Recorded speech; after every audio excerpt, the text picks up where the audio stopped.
Saturday, September 2nd. Focus.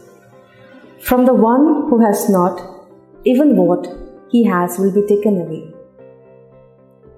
Did the third servant deserve such harsh treatment?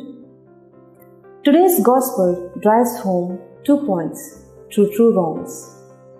First, the third servant kept both the money entrusted to him as well as his own hands idle. A sin of omission. Sins of omission are sly. We can easily convince ourselves we have done nothing wrong. But St. James clearly says, "Whoever knows the right thing to do and fails to do it, for him it is a sin."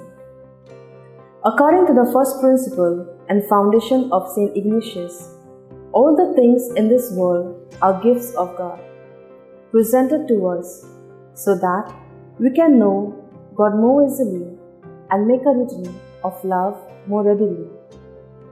Thus, it is my responsibility to use everything I have, ranging from abilities to possessions, to serve God and to help others. And every time I pass up an opportunity to use my gifts for these purposes, I commit a sin of omission. Sins of omission often led to sins of commission.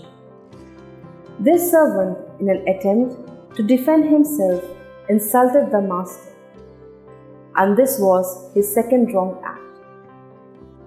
If we think of God as the master, the man could be someone who blasphemes against the Holy Spirit, the unforgivable sin.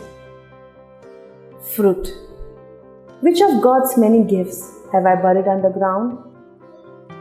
I will introspect so as to serve God better.